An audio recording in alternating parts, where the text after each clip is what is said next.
donc on commence par la philosophie de la transition, avec aujourd'hui un des exemples peut-être les plus connus de cette philosophie de la transition, qui est la permaculture. Alors, mon ambition ce matin, c'est pas de vous faire un exposé très technique sur la permaculture, parce que je ne suis pas forcément la mieux placée pour cela, mais surtout d'intégrer cette notion de permaculture dans un contexte plus vaste, plus général, qui est celui de la philosophie de la transition. Que peut-être vous connaissez déjà, mais peut-être non. Et donc, voilà, là je vous ai apporté quelques livres significatifs de ce, on pourrait dire de manière savante, ce nouveau paradigme, ou plus simplement cette nouvelle vision du monde, et aussi nouvelle façon d'agir, mode d'action, qui est aujourd'hui au cœur de pas mal de réflexions, et que je trouve tout à fait intéressant de découvrir ou de redécouvrir, sachant que la permaculture, que évidemment je vous parlerai un petit peu après, s'inscrit totalement. Pourquoi ce thème de la transition m'est cher et je trouve vraiment important? On sait que les fluctuations, les cycles de l'existence existent, sont là depuis toujours, et c'est justement la philosophie, notamment la philosophie de l'histoire, de les étudier, ces cycles, et d'essayer d'en comprendre les ressorts et le sens. Alors, donc, de ce point de vue, il n'y a rien de nouveau sous le soleil. Voilà, l'existence est cyclique, il y a des fluctuations, il y a des cycles.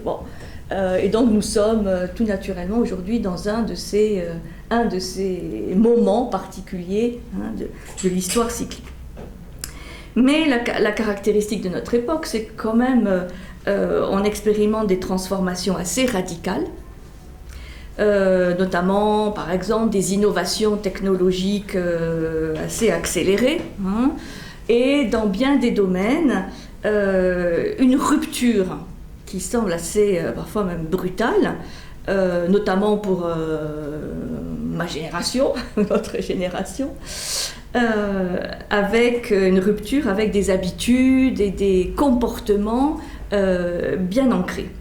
Et on ne sait pas trop comment nommer ce changement, ou certains disent crise, crise des valeurs, cette sorte de tourbillon, mais aussi cette désorientation, comme si on était un peu pris de vertige devant des bouleversements qui évidemment impactent la planète, mais qui impactent chaque être humain.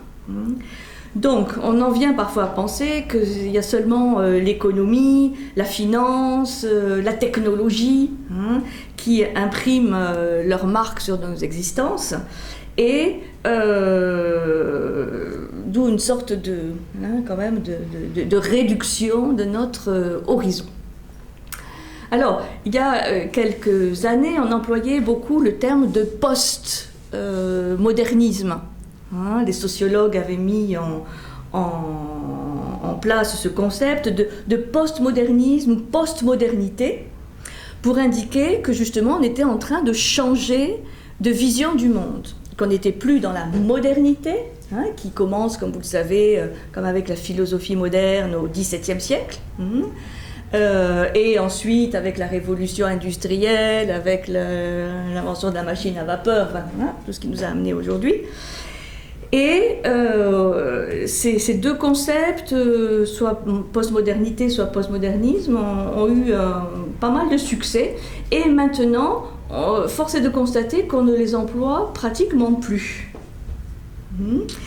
Et il y a ce terme de transition qui apparaît Et quand je dirais transition, c'est vraiment avec un T majuscule, hein, parce que vous allez le voir, ça couvre beaucoup d'aspects. Et la transition, donc, est une sorte de nouvelle proposition qui a le mérite, ce que n'avait pas le concept de postmodernité, de montrer quels changements sont à l'œuvre aujourd'hui et surtout vers quelle vision du monde on pourrait s'acheminer et pas simplement nous définir comme étant après la modernité. Ça, c'est l'intérêt du concept de transition. Alors, ce mot transition, il est employé par beaucoup de monde. Il est employé par des écologistes. On parle de transition énergétique, hein, c'est peut-être le plus connu.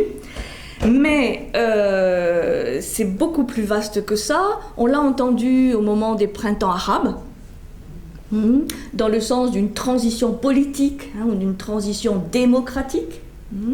Et c'est un concept qui est employé aussi par des démographes. On parle de transition démographique ou des économistes qui sont à la recherche peut-être d'un nouveau modèle pour sortir du système, on va dire, techno-capitaliste.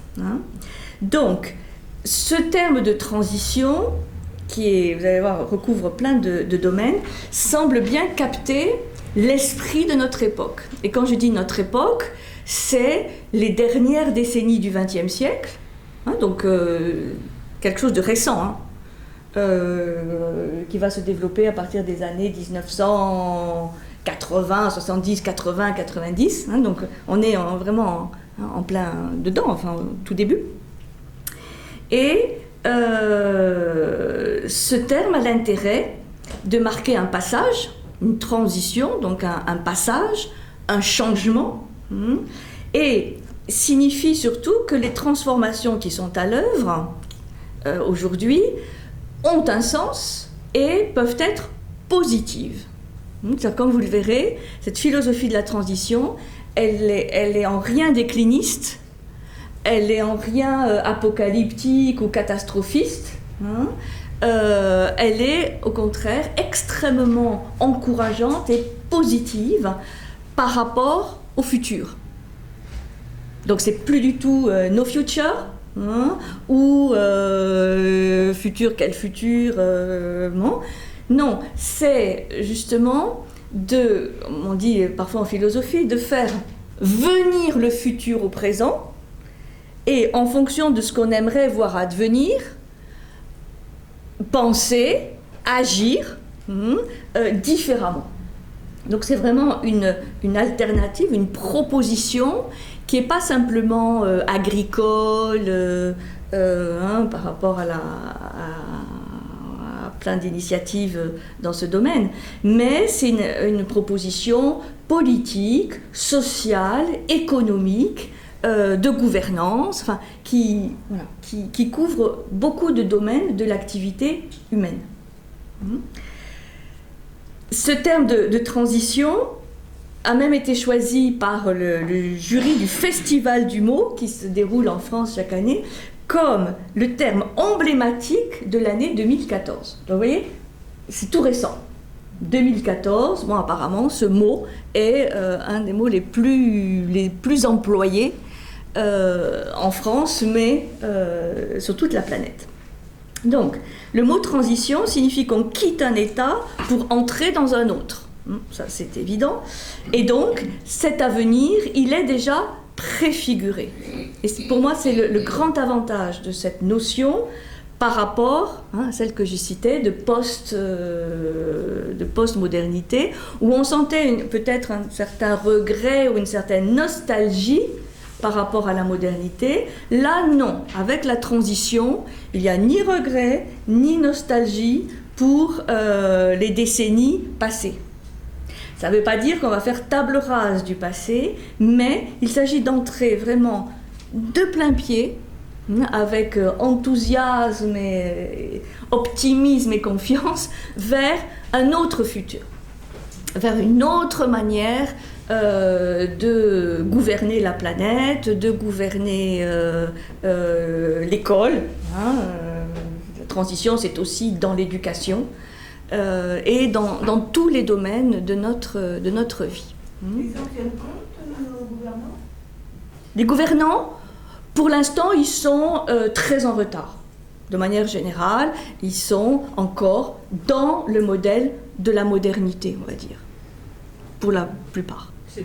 Par contre, vous allez voir qu'il y a des milliers, des dizaines, des centaines de milliers de personnes qui déjà sont des gens qu'on appelle en transition. On les appelle d'un mot qui n'est pas très joli, les transitionneurs.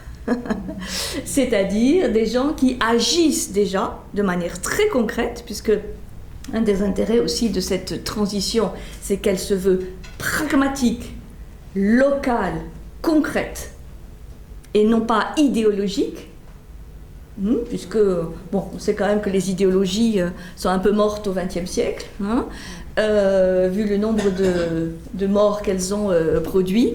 Donc là, on n'est pas, ça on le verra bien au niveau politique, on n'est pas dans une perspective de révolution, ou de grand soir qui va arriver pour tout bouleverser et faire un monde nouveau en faisant table rase, et meilleur.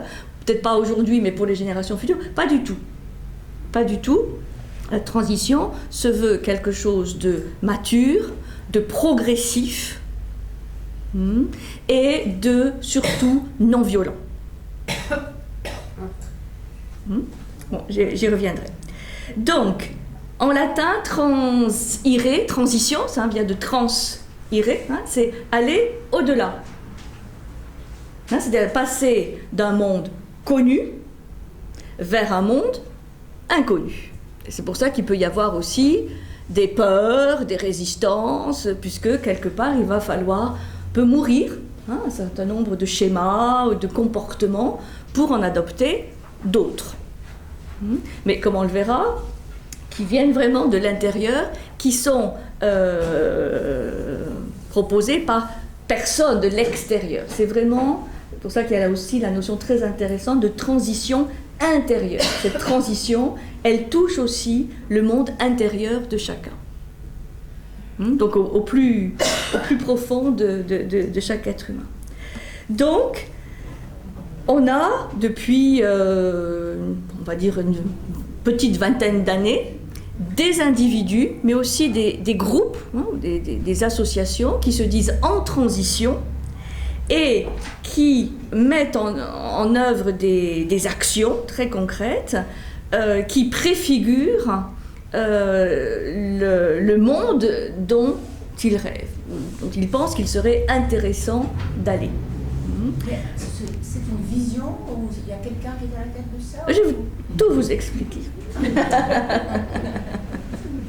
Alors, quelle est l'origine de cette philosophie de la transition? Parce que moi j'emploie vraiment le terme de philosophie parce que la transition c'est un entre-deux. C'est un entre-deux. Et l'entre-deux, vous savez, c'est un concept philosophique. La philosophie s'intéresse aux entre-deux. Donc c'est pour ça que pour moi la transition c'est pas simplement un nouveau mode de culture ou un nouveau mode même de gouvernance, c'est vraiment un concept philosophique, c'est-à-dire une philosophie de la vie qui va mettre l'accent entre autres sur les liens, sur les relations entre les choses, entre les êtres, entre les différents règnes et les êtres humains. Enfin, le concept de lien, de relation, c'est pour ça qu'on est dans une vision de la complexité, est au cœur de la transition. Je ne sais pas si vous avez vu la sortie, vous avez lu un des derniers livres d'Abdenour Bidar qui s'appelle Les Tisserands. Les Tisserands, c'est un très beau livre qui s'inscrit complètement dans cette philosophie de la transition. Il dit l'essentiel aujourd'hui, c'est de retisser les liens qui ont été déchirés. C'est-à-dire il y a une déchirure dans plein de domaines. Il s'agit de de tisser, de retisser les liens. Et c'est pour ça que tout ça ne peut se faire que lentement, que progressivement, parce qu'on ne décrète pas comme ça d'un jour à l'autre, voilà, retissons les liens et les liens se retissent. Ça va prendre du temps, mais ce qui est intéressant, c'est qu'il y a déjà plein d'initiatives qu'on peut voir. Donc, l'origine, elle, entre autres, mais disons qu'on dit qu'elle vient d'un Anglais, d'un jeune Anglais, fort sympathique et que vous avez peut-être vu dans un certain nombre de films, qu'on a même passé ici depuis 2 ans, le film Demain, ou le film En quête de sens, où il est largement interviewé. Cet Anglais, c'est Rob Hopkins.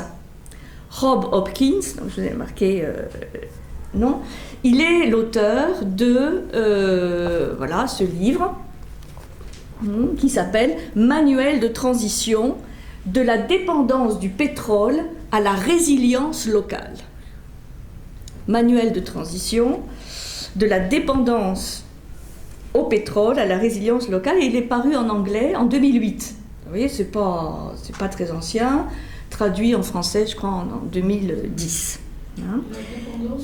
De la dépendance au pétrole à la résilience locale, puisque un autre concept cher à la transition, c'est celui de résilience, qu'on connaît quand même aujourd'hui bien, grâce à Boris Cyrulnik, qui l'a développé. Mais ce concept de résilience, vous allez voir qu'il est au cœur de cette complexité du vivant. C'est-à-dire que la résilience et la capacité de se remettre d'un trauma, d'un traumatisme, et de continuer à vivre. Et donc justement à tisser des liens qui ont pu être rompus ou déchirés. Alors, ce livre est considéré par beaucoup comme le texte fondateur de la transition. Et dans ce livre, il y a deux éléments. Le changement climatique, ce qui est un des piliers de la prise de conscience que ce livre veut opérer, le dérèglement climatique, réchauffement, dérèglement climatique, et puis le tarissement progressif des énergies fossiles.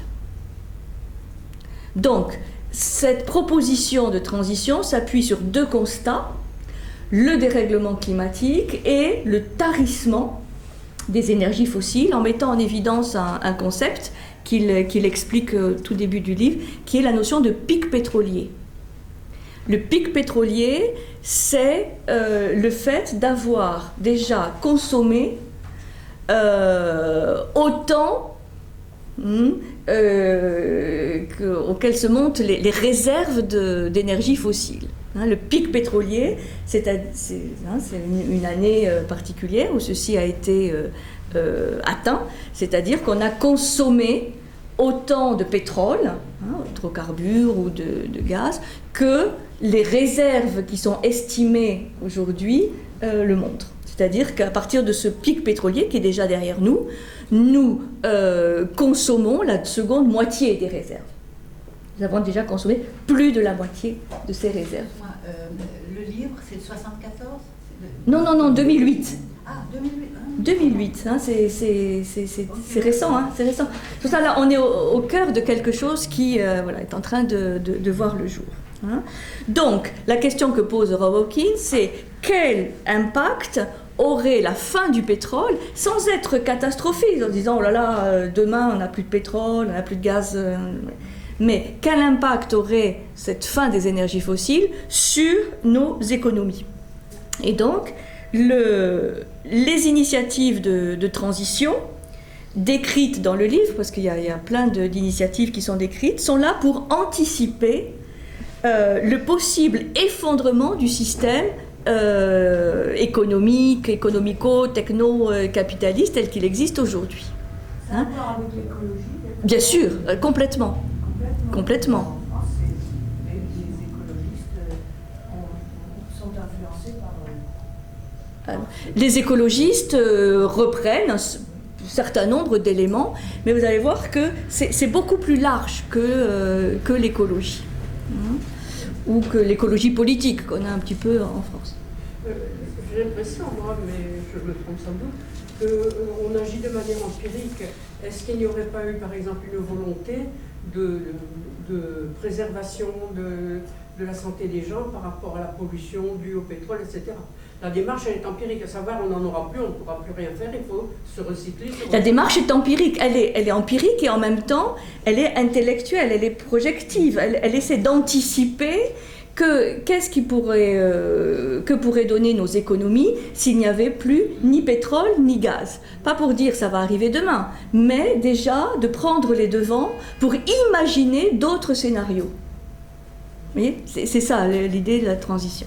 Et donc à plusieurs reprises dans le livre, Hopkins rappelle que le gouvernement britannique, par exemple, a été capable, entre 1936 et 1939, d'organiser l'autosuffisance alimentaire du pays, de la Grande-Bretagne. C'est-à-dire qu'en cas de nécessité, entre 1936 et 1939, eh bien, la Grande-Bretagne a été capable de s'organiser pour être autosuffisante en alimentation, ne plus avoir besoin donc d'importer la nourriture. Et donc, c'est dans cet esprit qui montre que si on le veut, c'est possible, ou soumis à vraiment une nécessité impérieuse, on peut faire les choses autrement. Il en appelle à une nouvelle agriculture durable. Une nouvelle agriculture durable qui est donc fondée sur ce qu'on appelle la permaculture, qui est une culture permanente, pérenne, qui va être basée sur un certain nombre de valeurs, comme on va le voir tout à l'heure, notamment d'autonomie, de proximité et de non-dépendance, justement, à des énergies dont on sait qu'un jour, de toute façon, elles vont disparaître, ou qui sont l'objet d'enjeux géopolitiques qui, de toute façon, amènent toujours aux guerres, puisque c'est aussi l'analyse que les guerres, la plupart des guerres modernes, tirent leur origine dans des problèmes économiques, en fait, et notamment d'énergie. Et on a aujourd'hui, notamment avec la Syrie, des exemples malheureux où, sous couvert de plein d'autres raisons, en fait, la source est économique, avoir l'accès à des ressources pétrolières ou autres. Donc, c'est une des propositions, puisque Rob Hopkins va se former à la permaculture, je viendrai tout à l'heure, et il va l'enseigner, et c'est ainsi qu'il va lancer les premières actions concrètes de la transition. Il plaide aussi pour une réduction des transports, notamment quand ces transports font tourner des biens tout autour de la planète, alors qu'on pourrait tout à fait s'approvisionner à côté de chez soi. Et pour calmer une certaine frénésie qui gagne la Terre et ses habitants, il plaide pour la mise en place de projets qu'il appelle communs et solidaires, qui sont des projets locaux, de proximité, et qui fondent ce qu'on appelle aujourd'hui les villes en transition.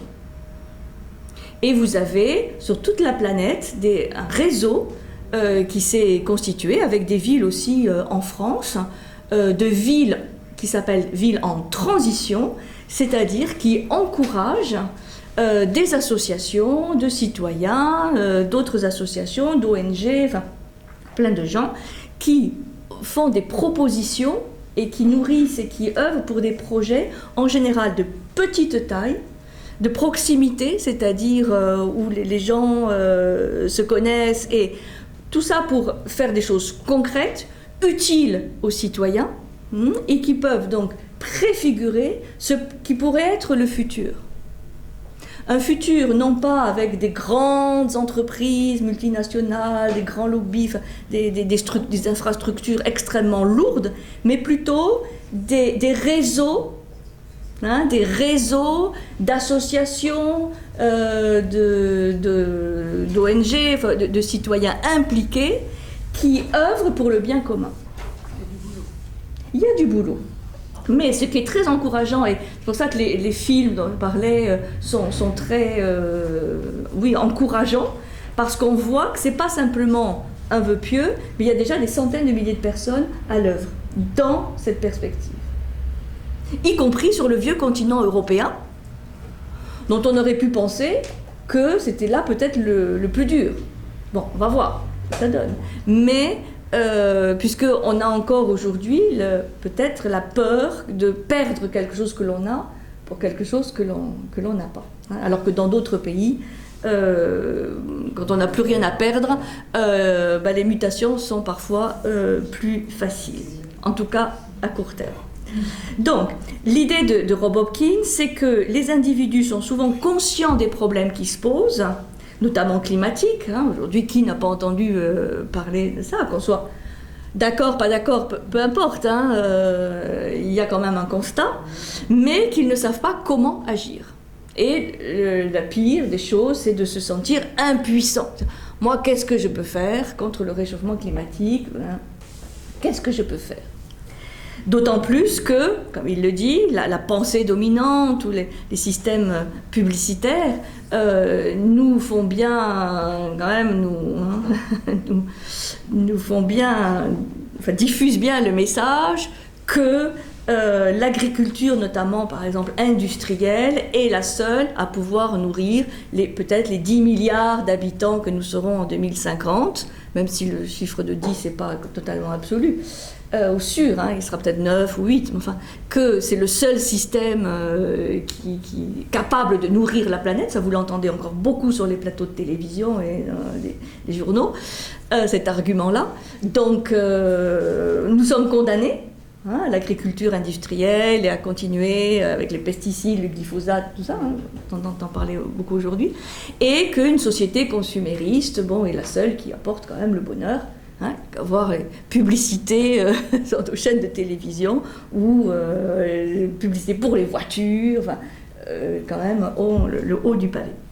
Donc, la transition qu'il souhaite, ça je pense c'est très important, est sans culpabilité ni mauvaise conscience. Il ne s'agit pas de culpabiliser les gens en disant vous êtes des prédateurs méchants ou de leur donner mauvaise conscience. C'est pas catastrophiste. Et c'est peut-être là où le film de Nicolas Hulot de l'époque Titanic avait peut-être un petit peu tapé à côté, on l'a beaucoup reproché, parce qu'il donnait une image très noire du futur. Et c'est vrai qu'on sortait de là avec peut-être beaucoup même, de culpabilité ou de mauvaise conscience. Bon, il a revu sa copie depuis, dans le sens où la transition, le mouvement de la transition ne veut culpabiliser personne, ne veut donner mauvaise conscience à personne, mais quand même d'assumer ce qu'on a fait, et se dire peut-être, si on continue à agir comme ça, on va dans le mur. On ne peut pas continuer comme ça. Et donc, soyons créatifs, soyons heureux de pouvoir imaginer un autre futur. Et donc, un des éléments clés de la transition, c'est de pouvoir visualiser ce futur que l'on souhaite. Et de mettre en pratique le plus tôt possible les comportements cohérents avec ce futur, je dirais pas désirable, parce que ça reprend l'expression de Hamon, mais un futur plus viable. Là, vous avez la fameuse phrase de Gandhi, qui était évidemment avant Rob Hopkins, mais qui disait « Sois le changement, sois toi-même le changement que tu souhaites advenir dans le monde. » Si tu souhaites un monde plus viable, plus humain, plus solidaire, plus permanent, plus pérenne, eh bien, sois toi-même dès maintenant ce changement-là. Et ce n'est pas une question de quantité. Puisqu'on voit que déjà, les réseaux des villes en transition, il n'y en a pas énormément, mais quand même, commencent à faire bouger les mentalités. Et donc ça, c'est un grand changement par rapport aux grandes révolutions populaires qui étaient quand même assez quantitatives. Donc, il s'agit d'un changement philosophique. C'est pour ça que là, je développe beaucoup ça, parce que le concept même de transition, de changement, est un concept philosophique. Beaucoup de philosophes en ont parlé, même Descartes, Hegel, Bergson, enfin, tous ces philosophes sont intéressés au changement, mais ce qui est intéressant, c'est qu'il n'y a pas un modèle unique de mutation. Alors, on peut dire transition, on peut dire aussi mutation, métamorphose, changement. Donc, mort et renaissance, quelque part, comme le papillon. Et donc, comme il n'existe pas de modèle universel ou unique de mutation, chaque époque, et la nôtre, est obligée d'inventer quelque chose de nouveau en fonction des circonstances actuelles. Par exemple, aujourd'hui, on voit se développer la notion de l'anthropocène. Anthropocène. Au niveau de l'humanité. On sait que dans les ères géologiques qui nous ont précédés, il y a eu le Pléistocène, l'Oligocène, le Pliocène, enfin bon. Et aujourd'hui, certains ont imaginé le concept de anthropocène. C'est-à-dire que pour la première fois, il semblerait que la vie de la planète, la vie de la biosphère, mais de la planète tout entière, est influencée par l'attitude de l'homme anthropo. Bien sûr, il y a eu des réchauffements climatiques. Bien sûr, déjà, il y a eu des glaciations, c'est ce que certains disent. Il y a eu tous ces phénomènes-là, déjà. C'est pas nouveau. Et des tsunamis, et des tremblements de terre, et bon. Mais, ce qui semble aujourd'hui nouveau, c'est que l'empreinte de l'homme est visible dans ces dysfonctionnements de la planète. Donc, l'homme a une responsabilité parce qu'il y a un lien entre l'homme et la planète. Et donc, il ne s'agit pas de dire que c'est le premier réchauffement climatique, il y en a eu certainement des milliers, ou glaciations, ou tremblements de terre, éruptions volcaniques, etc. Il y en a eu déjà et des très violentes. Mais il semblerait que là, nous sommes face à un effet, en tout cas partiel, de l'activité humaine.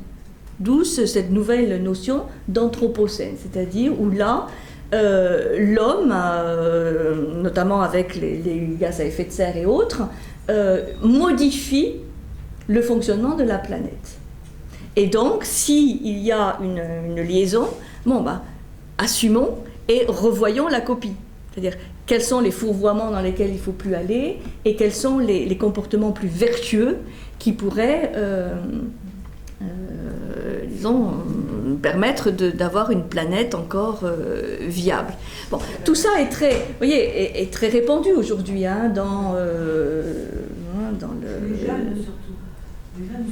Les jeunes sont très sensibles, oui, mais bon, des moins jeunes aussi, parce que on sent bien que là, on a dépassé un certain nombre de limites. Est-ce que ce sera réversible? Alors, pas réversible, puisque ce qui est fait est fait. Oui.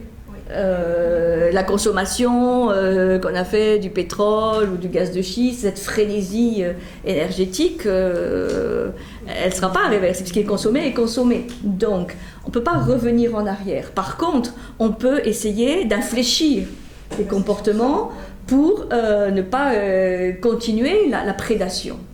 Puisque, quand même, le diagnostic, c'est que l'homme a été quand même en grande partie un immense prédateur. Alors, le diagnostic essentiel sur lequel s'appuie Hopkins, c'est qu'en fait, c'est un processus qui date déjà de plusieurs décennies, mais dont on voit aujourd'hui un peu l'extrême conséquence d'une sorte de croyance totale dans un progrès fondé sur la quête d'une seule croissance quantitative, c'est-à-dire d'une maximalisation dans tous les domaines. On veut toujours plus. Et là, j'ai retrouvé une citation, un texte de Paul Valéry, donc il y a déjà quand même quelques décennies, qui disait « Partout où l'esprit européen domine, on voit apparaître le maximum de besoins, le maximum de travail, le maximum de capital, le maximum de rendement, le maximum d'ambition, le maximum de puissance, le maximum de modification de la nature extérieure, le maximum de relations et d'échanges. Alors, là, il disait l'esprit européen. Bon, aujourd'hui, l'intérêt, c'est que, aujourd'hui, cette course frénétique, elle est mondiale, puisque tous les pays veulent rattraper ou copier le modèle européen. Et certains disent aujourd'hui, mais de quel droit l'Europe pourrait dire aux autres, mais non, vous voyez, puisque nous on l'a fait. Hein, dire que c'est pas évident. Mais donc on est dans cette perspective que le profit d'une entreprise peut toujours croître, que le volume des communications peut encore exploser de manière exponentielle, que le temps peut encore s'accélérer, qu'on peut vivre encore plus âgé, etc. Et dit la maximalisation, pas l'optimisation, mais la maximalisation, qui est une notion quantitative, est devenue une sorte de monoculture hégémonique mondiale. Et encore aujourd'hui, qu'est-ce qu'on attend? On attend le retour de la croissance. Voilà. Et ceux qui disent, mais vous savez, sainte croissance, ceux qui disent, mais peut-être, vous savez, on ne reviendra plus aux chiffres de 4-5% de croissance du PNB. Là, dire, oh là là, mais vous êtes des oiseaux de mauvais augure, vous êtes des déclinistes, etc. C'est mal vu encore. Parce qu'on nous entretient cette idée, mais oui, en 2018, c'est le retour de la croissance. Et bon, et peut-être pas. Et même si elle revenait, est-ce que cette croissance serait plus équitable, serait source de moins d'inégalités, serait une solution aux fractures sociales? C'est pas dit. Donc, l'humain, dans cette histoire, il est devenu un outil, un instrument, une ressource. On l'utilise. Et ça c'est valable déjà depuis quelques siècles. Il n'est plus la fin en soi que toute vision humaniste serait en droit de réclamer. C'est pour ça que cette transition est aussi une philosophie qui, sans mettre l'humain au centre, avec les dérives anthropocentriques que ça pourrait provoquer, quand même revalorise l'humain, le travail manuel, les ressources humaines au sens noble du terme. Et donc, c'est pour ça que c'est une philosophie qui peut donner confiance, redonner confiance aux capacités de l'homme, et pas simplement de l'homme assujetti à la technique, aux robots, etc. C'est pour ça que pour les jeunes, c'est vrai que c'est très intéressant, parce que c'est source de confiance et d'estime dans l'humain, qui serait plus broyé, en tout cas moins broyé par la technologie. Donc, tous ces mouvements en transition s'interrogent sur des alternatives, comment agir en inventant un avenir tout en agissant. Ce qui est très intéressant, c'est que cette vision de la transition est très méfiante des discours, vis-à-vis des discours, des programmes, des promesses. C'est pour ça que par rapport aux hommes politiques, au système politique actuel, c'est vraiment en marge, parce qu'ils ne font aucune confiance dans les institutions, mais plutôt dans des initiatives concrètes, locales, humaines, à taille humaine. Et ça, c'est ce qu'on verra avec la permaculture, c'est que c'en est terminé avec cette vision de la permaculture, de la monoculture sur des milliers d'hectares, comme on voit, ou au moins des centaines d'hectares, qui appauvrissent les sols. C'est toujours des entreprises à taille humaine, des micro-fermes, micro-entreprises, bon, peut-être quelques hectares, mais maximum quelques hectares, pour que ça reste maîtrisable et à taille humaine. Donc l'humain est vraiment revalorisé. Et c'est plus la croyance dans la sainte machine ou dans le saint tracteur, c'est pas qu'on ne l'utilise plus, mais on refait confiance à la binette, au travail manuel, et ça peut être aussi une solution par rapport au fléau du chômage. Ouais, parce qu'il y a un côté social aussi. L'économie sociale et solidaire, ça va. Oui, ça en fait partie. Les microcrédits, Oui, etc. tout à fait. Il y a beaucoup d'initiatives. C'est-à-dire que quand on commence, on en parle, c'est peu médiatisé, mais quand on commence à faire le compte de toutes les initiatives, et Younous avec le microcrédit, ça en fait partie. C'est ne plus être dépendant du système bancaire classique, et mettre en place des microcrédits où on connaît la personne. Voilà, la personne s'engage à rembourser et on fait confiance à la personne, ce qui n'est pas le cas des banques, en général. Et c'est pour ça qu'on va trouver aussi toutes les initiatives qui sont développées en France aussi, quand même, ça commence, des monnaies locales. Oui. Les monnaies locales, c'est pas le sel, c'est vraiment le fait d'inventer une monnaie locale qui ne soit pas le support de la spéculation, mais qui serve l'économie réelle, ce qu'on appelle l'économie réelle, et pas l'économie financière ou spéculative. Et là, vous avez beaucoup d'initiatives, y compris à Marseille. Il y a une monnaie locale, il y en a à Toulouse, il y en a en Bretagne, et aussi les initiatives des AMAP, de l'agriculture, pour le maintien de l'agriculture paysanne, et la ruche qui dit oui, qui aussi s'inscrit un petit peu dans le fait d'inventer des circuits courts, notamment dans le domaine alimentaire. Circuits courts. C'est-à-dire, on rapproche les producteurs et les consommateurs, donc on sait un peu plus ce que l'on mange, et cela permet à des agriculteurs de vivre de leur production. Ce qui n'est pas forcément le cas avec les grandes exploitations, ou la PAC, etc. Les paniers, voilà. Donc, vous voyez, il y a plein de choses. Simplement, c'est comme ça, voilà, c'est très diversifié comme initiative. Bon, nous, l'initiative de la végétalisation du boulevard fait aussi partie de ça. C'est pas simplement pour mettre des bacs autour des arbres avec des plantes ou des comestibles, parce que l'idée c'est aussi de mettre des comestibles. Mais c'est aussi des initiatives qui créent du lien. Pourquoi ? Parce que les voisins, participent. C'est-à-dire, ce sont des projets communs. Il n'y a pas un qui dit, voilà, il faut faire ça, on va faire ça, mais on se réunit ensemble, et voilà, qu'est-ce qu'on va faire, qu'est-ce qu'on va planter, et après, et la terre est exigeante, il faut l'entretenir. Ça, c'est déjà après, c'est là où on voit, c'est comme dans les AMAP, on dit, c'est bien gentil, vous profitez des produits, mais une fois par mois, il faudrait venir donner un coup de main. Donc ça, c'est déjà beaucoup moins sympathique. Mais non, je blague, mais ça, c'est l'idée de la transition. Des initiatives de proximité qui retissent du lien écologique, économique, bien sûr, mais aussi humain, pour que les gens, de nouveau, se rencontrent, fassent des choses ensemble.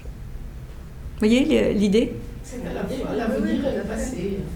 Oui, pour certaines choses, franchement, comme me disait quelqu'un de mon entourage, elle me disait, mais ils n'inventent rien, quoi. Moi, l'agriculture que j'ai connue dans mon enfance, la génération de nos grands-parents, c'est ça. Et c'est vrai que dans certains cas, on pourrait penser que c'est une régression. Alors on revient travailler la terre, mais ce n'est pas une régression, même si ça intègre des méthodes et des processus du passé.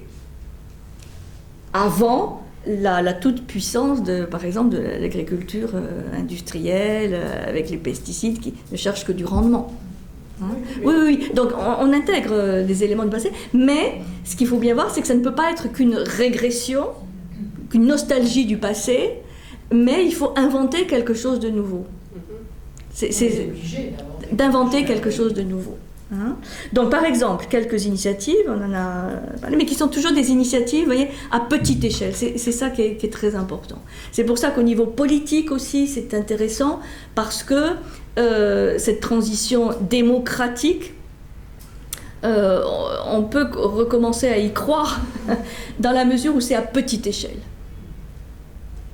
Oui, il faut que ça Puisque une démocratie suppose que on se connaisse, on délègue certaines personnes à certaines responsabilités, mais parce qu'on les connaît, et c'est pas un vote simplement une fois tous les ans, tous les 5 ans pour élire quelqu'un qui fera en général le contraire de ce qu'il a promis. Enfin, disons, donc petite échelle, échelle humaine, et c'est là où cette notion de démocratie, on parle aujourd'hui de démocratie participative, bon, c'est un concept qui est dans l'air et qui se rattache à cette philosophie de la transition aussi. Donc l'alimentation, par exemple, les circuits courts, cultiver toutes les terres disponibles, on sait que c'est un enjeu aujourd'hui, de ne pas laisser toutes les terres à l'immobilier, construire, mais garder le plus de terres cultivables possible. C'est pour ça que vous voyez plein d'initiatives maintenant pour cultiver sur les toits, cultiver le moindre lopin de terre, pour retrouver un lien aussi profond avec la terre, avec humilité, le respect, la reconnaissance, humilité, humus, la terre, et aussi peut-être pour nourrir. Et là, il y a des expériences qui sont décrites dans des films ou dans des livres qui sont très intéressantes, comme par exemple, la ville de Détroit aux États-Unis, ou la ville de Totnes que connaît bien Hopkins, puisqu'il est de là, ou par exemple Détroit, industrie automobile toute puissante, ils font faillite. 30 à 40% de la population se trouve sans avoir à manger. C'est même pas avoir un salaire décent, mais à manger. Et donc, ils ont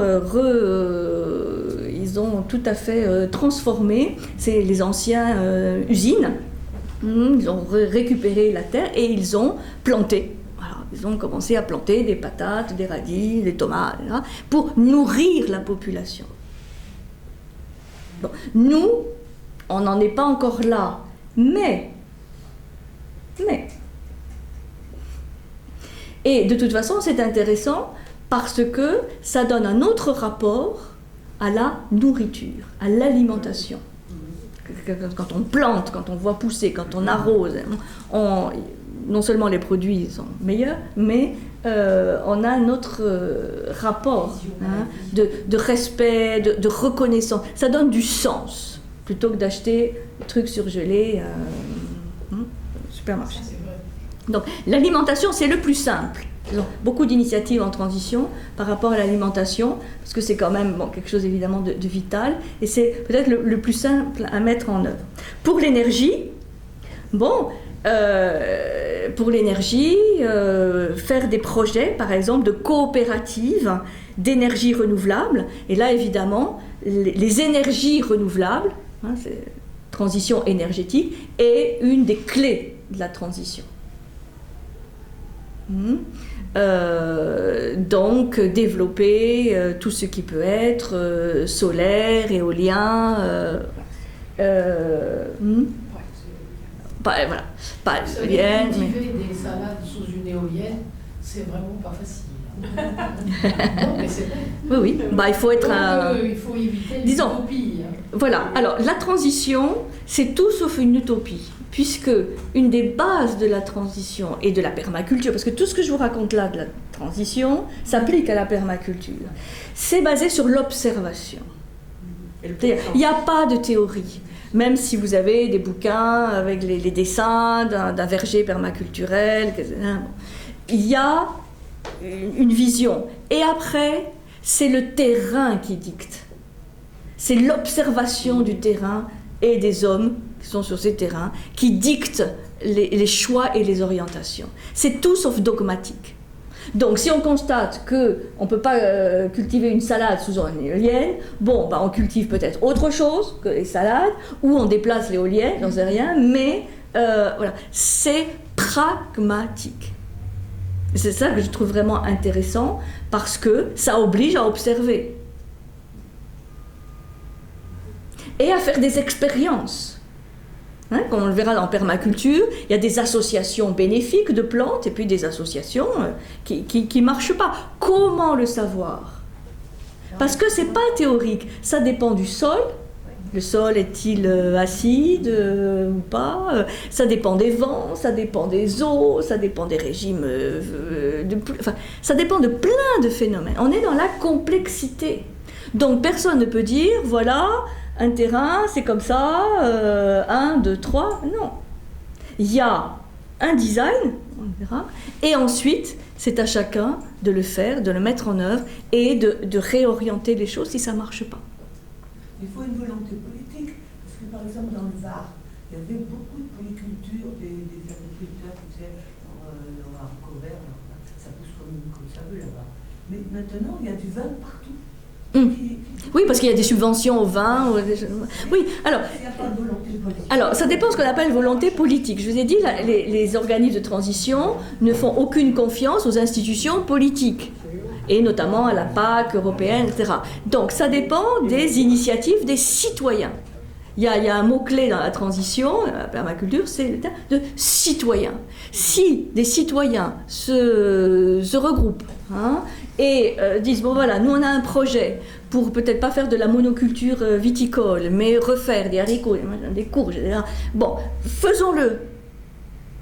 Et il y a un très beau film qui est sorti, bon évidemment de manière très intimiste, c'est Qu'est-ce qu'on attend? Ah oui.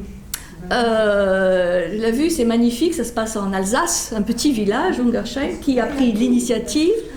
Voilà.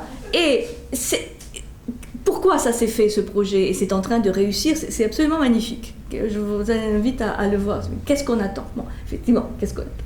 Et ça vient de quoi? Du maire. C'est tout.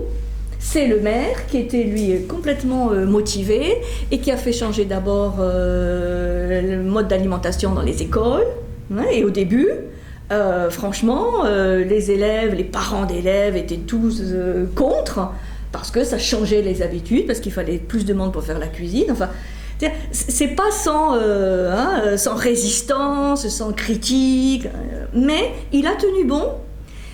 Des centaines de réunions où tout le monde peut s'exprimer, dire ses freins, non? Et finalement il a réussi dans un certain nombre de petits domaines. Ça a créé des emplois. Quand on dit que l'économie sociale solidaire peut créer des emplois, c'est vrai. C'est Ungersheim, quelque chose comme ça, en Alsace, un petit village. Et Hopkins, justement, est allé dans le village à un moment donné pour les féliciter, parce que c'est ce type d'initiative qui lui plaît. Et ça peut aller contre certaines consignes ou prérogatives qui viennent de Bruxelles ou d'ailleurs, mais si ça marche, et après les parents d'élèves, tout le monde était content. Et ça a créé une autre convivialité dans le village, et les gens sont plus heureux. Alors, et c'est pas de l'utopie. Donc ça veut dire qu'on peut toujours, il faut penser qu'on a toujours du pouvoir en tant que citoyen. Ne pas se dire, on ne peut rien faire. Ça c'est déjà la mesure humaine. Quand on voit des villes où il y a des immeubles côte à côte, il n'y a pas un grand arbre. Mais ça change. On commence à voir des vaches au pied de certains buildings, y compris aux États-Unis, des moutons qui broutent les parcs. Voilà, alors, ça fait du chômage, non, parce qu'il y a plein d'autres emplois, disons. Il y a plein d'initiatives qui sont en train de se développer un peu partout. Donc pour l'énergie, évidemment des coopératives d'énergie renouvelable. Pour la monnaie, on a parlé les monnaies locales. Au niveau politique, donc, c'est aussi mettre en place une gouvernance basée sur la démocratie participative, où tout le monde peut s'exprimer, à la voix au chapitre. Et où il faut surtout être très à l'écoute des résistances, des critiques. J'ai suivi de près un projet de monnaie locale. Je vous assure que c'est pas évident, parce que des résistances, il y en a énormément, énormément, et il faut pouvoir les écouter, les détricoter peut-être pour arriver quand même à faire quelque chose et à faire que cette monnaie puisse circuler et irriguer les circuits de l'économie réelle.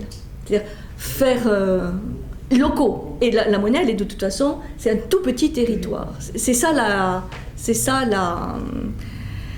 le critère. Et comme par exemple à Toulouse, où ça a été une initiative de la mairie, bon, c'est pas tout à fait l'esprit de la transition. La Violette, à Toulouse, parce que le mieux, c'est que ça vienne vraiment des gens, des citoyens, parce que c'est là où ils sont impliqués. Bon, il y avait un côté social dans cette mise en place de la monnaie locale, mais c'est peut-être un projet justement trop ambitieux, peut-être. Mais c'est pas évident, mais ça suppose beaucoup de réunions, évidemment, de concertation. Et pour l'éducation, ça on en parlera plus la semaine prochaine, pour l'éducation, évidemment, c'est une révolution aussi, puisque c'est une éducation dans la transition où il s'agit de développer la confiance, l'estime qu'on a dans ces moyens, et beaucoup de bienveillance, de nouvelles règles d'apprentissage qui sont toutes opposées à ce qu'on connaît aujourd'hui, qui est la compétition. La compétition.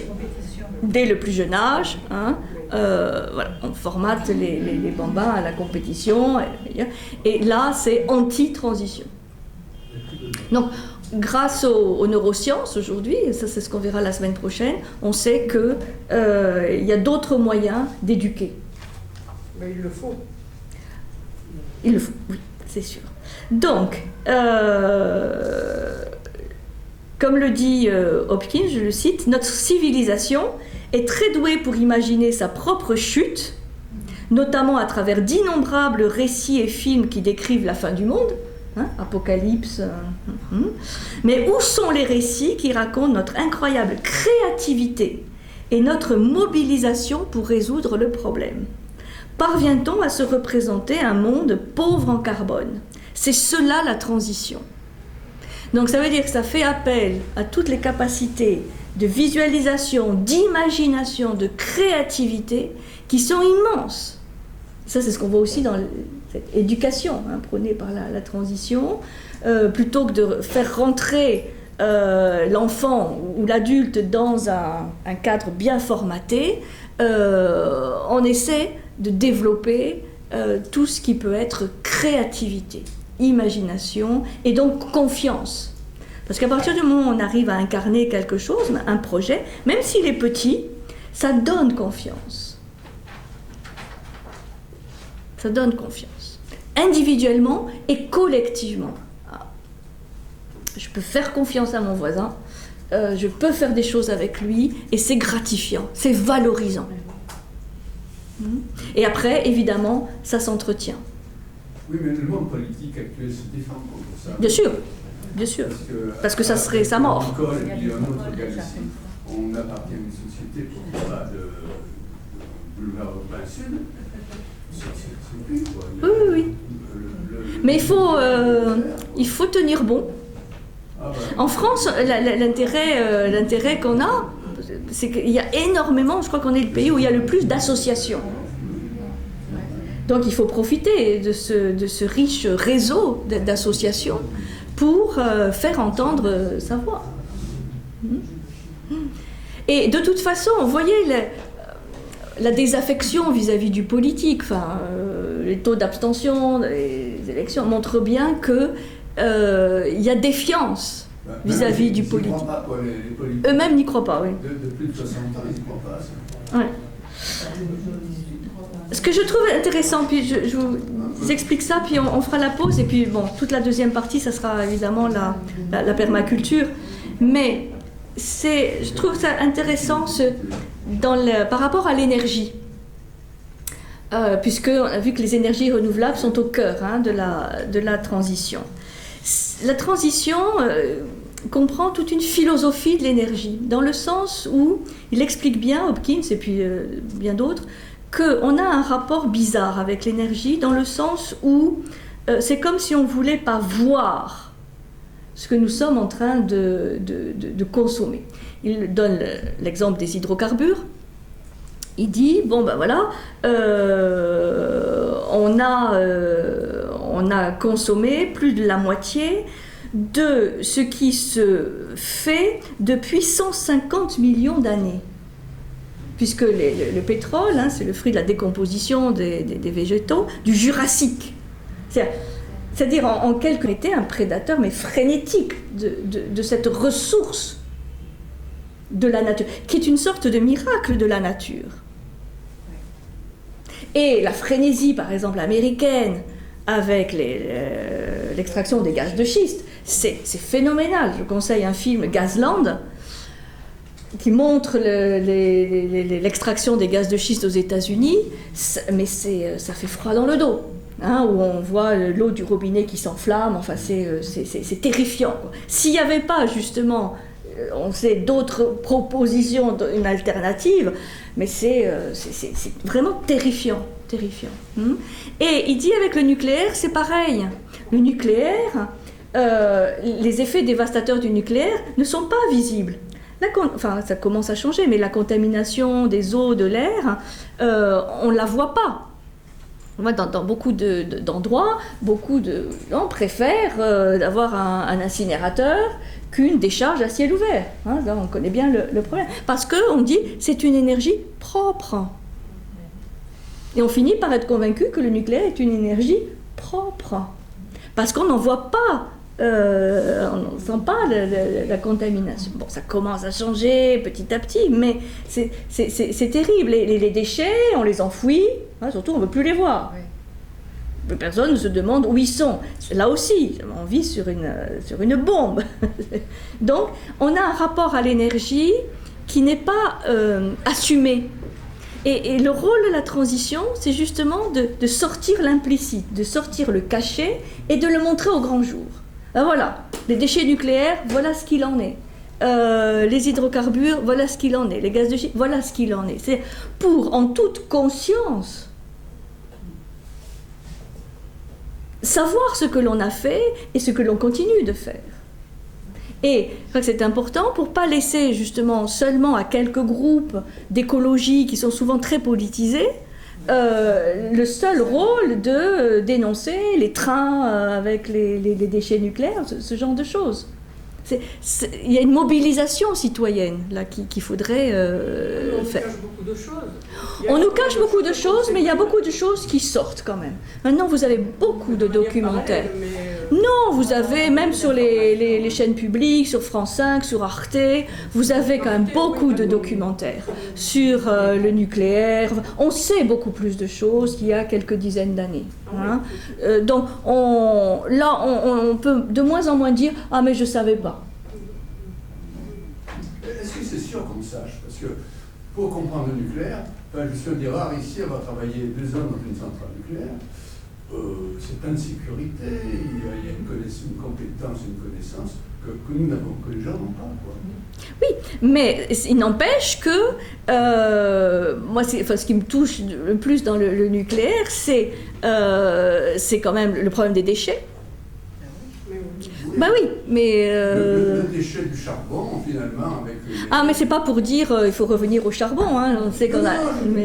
Je dis que les déchets, c'est un petit point, ça. Un petit point. Bon. Alors... On a des déchets qui font des millions d'années pour les... Voilà. Des millions d'années. Ouais. C'est pas, je crois que c'est pas comparable. Mais... Enfin, moi je respecte, hein, disons, hein, on est... Mais,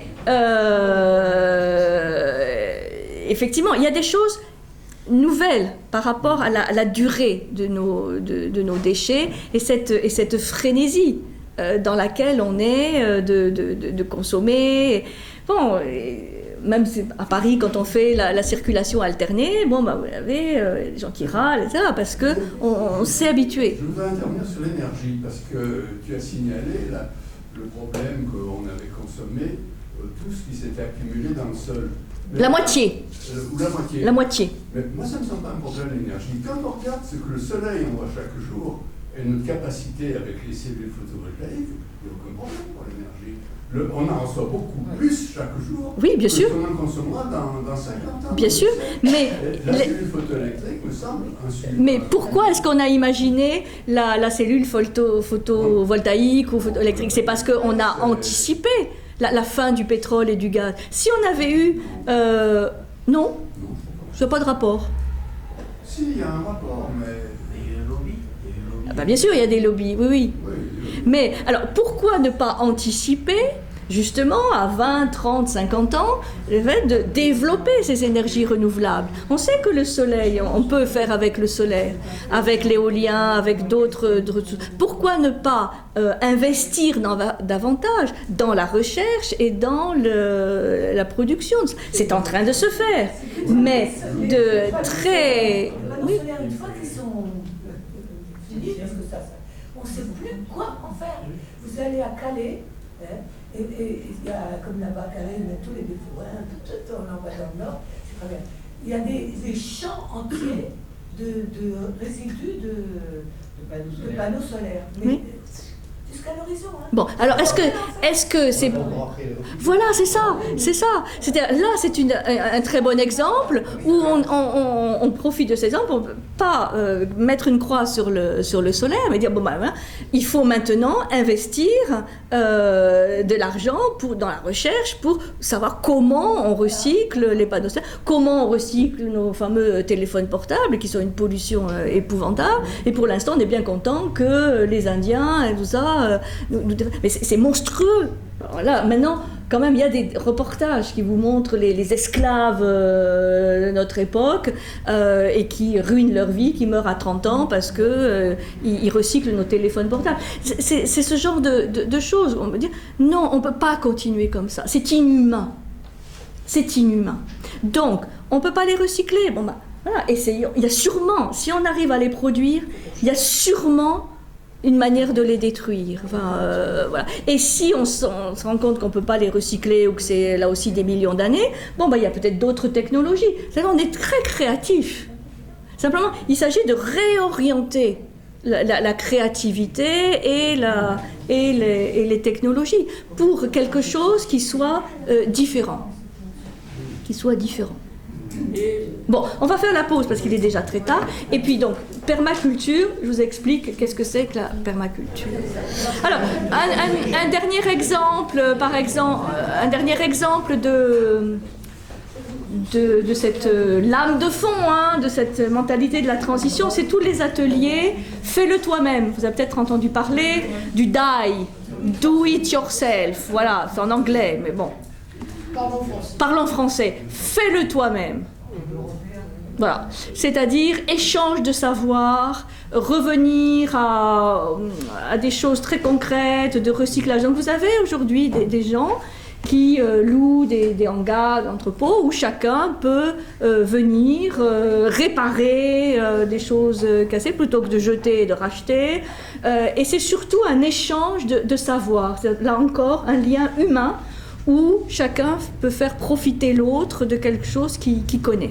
Donc, c'est aussi fais-le toi-même, faire soi-même les produits d'entretien, faire soi-même sa lessive. C'est les Fab Labs. Les Fab Labs. Fab Lab. Fab Lab. Laboratoire où on va faire des choses. Voilà. Donc, c'est aussi très important pour récupérer.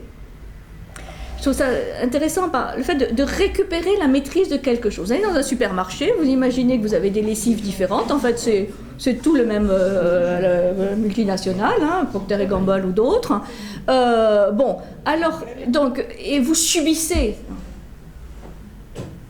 On le subit. C'est-à-dire, on ne peut pas acheter autre chose. Si.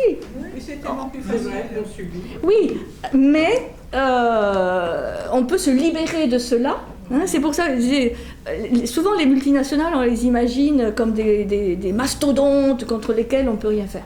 C'est souvent le cas, mais ils sont peut-être plus fragiles qu'on ne le pense. Parce que si on décide de ne plus acheter ici, mais de la faire, bon, ils vont être obligés de s'adapter. Donc c'est vrai que bon, ils ont des batteries d'avocats et tout ça pour essayer de faire que le vieux monde, on dit, continue. Mais on peut aussi imaginer que ce sont des monstres aux pieds d'argile. Ils sont peut-être plus fragiles qu'on le pense. Et moi, l'exemple qui m'a frappé dans l'actualité, c'est le recul quand même par rapport aux médicaments là, contre les Votirox, hein, où quelques femmes vraiment impliquées et connues, disons, se sont mobilisées et ont fait reculer Ils ont remis l'ancien. Bon, ça prouve qu'on peut. C'est dur, hein, il paraît. Bien sûr, mais elles sont arrivées. Donc, Parce que la ministre n'était pas d'accord. bien sûr. Donc, ça prouve que, comme disait l'autre, yes, we can. Mais dans des petites choses, et il ne faut surtout pas minimiser ces initiatives. Parce que, voilà, initiative après initiative, ça peut faire changer les choses. Il y a des paysans qui se battent contre Monsanto actuellement. Oui. Leur propre graine. Hein. Alors, la guerre des semences. Là, vous avez plein de films avec cette femme qui est extraordinaire, Vandana Shiva, qu'on voit dans beaucoup de films sur la transition, qui est une experte justement en biologie et qui est une des plus grandes porte-paroles sur la planète aujourd'hui de cet esprit de la transition. Vandana Shiva, c'est une femme qui passe extrêmement bien, enfin, qui est extrêmement charismatique aussi, qui vraiment est très enthousiasmante. Bon. La permaculture. On y arrive. On y arrive, mais bon, excusez-moi, mais je pensais important, parce que moi je ne suis pas une spécialiste de la permaculture. Nathan l'est beaucoup plus que moi. Pierre aussi, apiculteur. Mais je voulais le replacer dans le cadre de la transition. Qu'est-ce que c'est que la permaculture ? C'est prendre en compte, comme je disais dans le titre, la complexité du vivant. Donc, il ne faudrait pas croire que la permaculture, c'est simplement une nouvelle manière de cultiver. C'est beaucoup plus que cela. C'est un art de vivre. Enfin, vraiment, on peut le définir comme un art de vivre et de cultiver, bien sûr, qui mêle les espèces, donc les espèces végétales, mais aussi l'humain qui travaille, et qui mêle donc toutes les variétés de culture pour que chacune puisse bénéficier des autres. Dans un régime de coexistence positive. C'est ça la permaculture. Je répète, c'est un art de vivre et de cultiver qui mêle les espèces et les variétés pour que chacune puisse bénéficier de l'autre et pas se contrarier. Et il y a plein de belles relations qu'on peut observer dans la nature. Les fleurs, les abeilles, relations entre l'animal et le végétal. Donc, c'est tout un savoir, en fait, basé sur les synergies. Les synergies. C'est-à-dire le fait de faire avec 1 + 1, 3 et pas 1/2. Synergie, ensemble, qui donne un plus. Et une pratique très concrète des associations et des alliances. Donc c'est vraiment basé sur la notion de relation. Donc, l'objectif de la permaculture, c'est pas de maximiser les rendements à l'hectare, c'est de créer des environnements harmonieux, parce que le côté esthétique, il y a tout à fait sa part, agréable et composé par des habitants ou des êtres humains heureux, épanouis. C'est utopique, mais des êtres humains qui sont conscients de la relation intime qu'ils ont avec la nature. Et en ce sens, la forêt va être une source d'inspiration, je reviendrai tout à l'heure, une source d'inspiration forte pour la permaculture. Parce que la forêt, c'est un système qu'on redécouvre un peu aujourd'hui.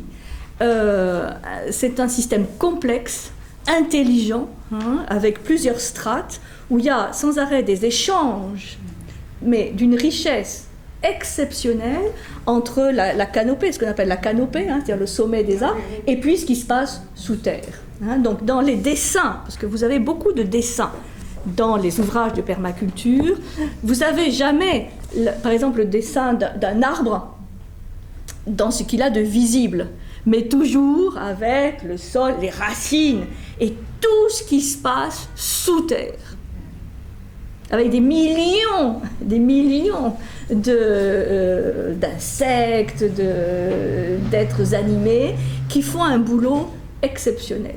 Et les champignons, et donc les relations, donc on commence à, grâce à cette vision complexe, hein, à comprendre les relations qu'il y a entre le sommet, le sous-sol et l'être humain. C'est merveilleux. C'est-à-dire, quand on dit qu'il faut réenchanter le monde, là, vous ouvrez un ouvrage de permaculture, vous êtes en plein réenchantement, en plein merveilleux. Et c'est du réel. Et où on comprend que tout a sa place, y compris ce qu'on appelle les nuisibles, les limaces, hein, les adventistes, tous ceux qu'on veut combattre à coups de Roundup. Tout a raison d'être. Mais il faut bien comprendre les relations. Donc, on ne cherche jamais à comprendre un élément isolé, mais toujours la relation. C'est toujours une question de relation et de lien avec le reste. Alors, la permaculture va aussi insister sur les spécificités locales. C'est pour ça qu'il n'y a jamais un schéma type de permaculture, puisqu'il faut s'adapter au sol, au vent, à l'eau, enfin, aux conditions topographiques. C'est comme dans la vieille science traditionnelle du feng shui chinois, hein, où on étudie, on essaie de comprendre les flux d'énergie, vraiment comprendre l'environnement dans sa totalité. Donc on peut dire que la permaculture, c'est un système, c'est une méthode systémique, c'est-à-dire globale, complexe. Hein, mais complexe, pas compliqué, complexe dans le sens de vraiment qui cherche à comprendre les relations et les liens entre tout ce qui compose le vivant. Alors, d'où ça vient cette notion de permaculture? C'est antérieur à la transition de Rob Hopkins, puisqu'en fait, Rob Hopkins, lui, s'est formé à la permaculture et a enseigné ensuite la permaculture pendant de nombreuses années en Irlande notamment, avant de lancer les villes en transition. Donc, les deux auteurs qu'on cite pour la permaculture, c'est les deux que je vous ai mis là. Ce sont deux Australiens, Bill Mollison et David Holmgren.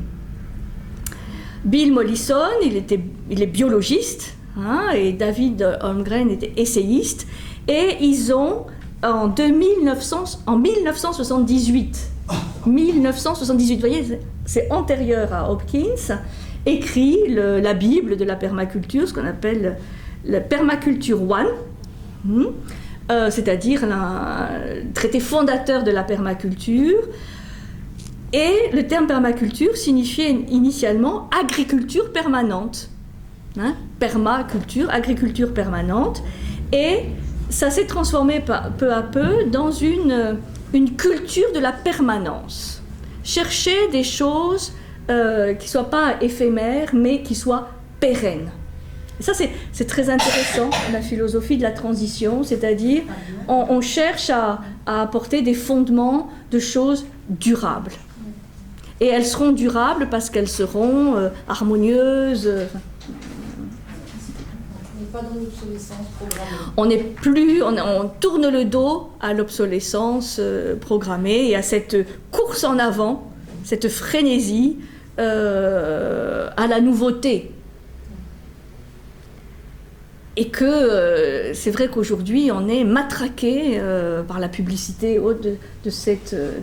pour cette frénésie de consommation, comme disait Georges Bataille. C'est pas de la consommation, c'est de la consommation. C'est-à-dire, on brûle, on se brûle, on brûle la planète, on brûle... voilà. Et donc, après, il n'y a plus que des cendres, quoi. Donc, dans cette notion de permaculture, c'est pas simplement la culture du sol, hein, mais c'est aussi intégrer tous les aspects humains, sociaux, économiques, financiers d'une exploitation agricole, hein, intelligente et humaine. Donc la permaculture s'appuie sur une éthique, il y a des valeurs que l'on peut résumer en 3 grands principes. Prendre soin de la nature. Prendre soin de la nature, c'est-à-dire on prend soin des sols, des forêts, de l'eau, de tous les êtres animés. Prendre soin de la nature. C'est une notion de respect, de reconnaissance. Ça, c'est ce que autrefois les hommes ont vécu. Oui, mais c'est une vision qui intègre des éléments très anciens, où on respectait la nature, on respectait le sol, on faisait même parfois les prières avant de tuer un animal parce qu'on avait besoin pour manger. Et enfin, disons, on était conscient des relations. Et la terre, tout ça, n'était pas devenu quelque chose d'abstrait. Ce qui aujourd'hui, avec le développement de la vie citadine, beaucoup de choses sont devenues abstraites. Hein, beaucoup d'enfants ne savent pas comment on pond un œuf, une poule pond un œuf, n'a jamais vu de vache ou de poisson, enfin, c'est terrifiant. Donc, prendre soin de la nature. Deuxième valeur éthique de la permaculture, prendre soin de l'humain. Avec un grand H. C'est-à-dire, l'humain est vraiment au cœur. Donc, on prend soin de soi-même, de la collectivité dans laquelle on est, des générations futures.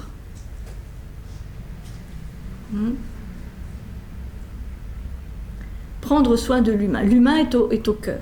Et troisième principe, créer l'abondance.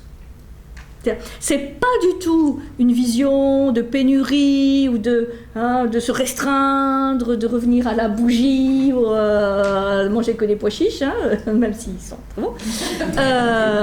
Pub pour les pois chiches. Créer l'abondance. Et donc ça veut dire que dans ce système permaculturel, il est tout à fait possible de nourrir 10 milliards d'êtres humains, voire plus, avec les ressources que l'on a. Et que, quelque part, c'est aussi une sorte de matraquage qui nous fait penser que, de toute façon, pour nourrir, ce que vous entendez encore beaucoup dans les émissions, pour nourrir 10 milliards d'êtres humains, il n'y a que l'agriculture industrielle. C'est faux, puisque les rendements en permaculture, non seulement ne sont pas inférieurs à ceux de l'agriculture industrielle, mais ils sont parfois supérieurs. Oui. Oui, supérieur, mais avec des petites exploitations. Expliquer comment. Donc, créer l'abondance. C'est pas du tout la gestion de la pénurie, même si ça va avec ce que Pierre Rabhi, par exemple, appelle la sobriété heureuse. C'est-à-dire qu'on se rend compte qu'on consomme trop, et on peut tout à fait être aussi heureux en consommant moins. Donc il y a aussi quand même cet aspect de bien voir si nous ne sommes pas quand même trop prédateurs. Donc, créer l'abondance et redistribuer les surplus. Il y a un côté éthique de solidarité dans la permaculture. C'est-à-dire, plutôt que de jeter les surplus, ce qui aussi fait dresser les cheveux sur la tête quand on voit tous les surplus de lait, tout ça, qui sont jetés, alors qu'il y a des gens qui crèvent de faim. Mais là, il y a déjà une réaction. Mais ça commence, parce qu'on montre les choses. Parce que, oui. Mais jusqu'à maintenant, là aussi, c'est comme pour les déchets nucléaires, les surplus alimentaires qu'on brûlait, on ne le montrait pas. Bon, maintenant on le montre. Et ça crée des réactions, parce que c'est insupportable. Et on le donne du cœur. Voilà, donc il y a maintenant redistribuer les surplus. Mais surtout, c'est au niveau de la solidarité, ce qui est très intéressant, c'est qu'il y a un changement de vision par rapport, par exemple, aux pays dits en développement, notamment le continent africain. Plutôt que de redistribuer de manière peu condescendante nos surplus ou nos produits de basse qualité, ce projet de permaculture, il est possible sur toute la planète, sur tous les continents.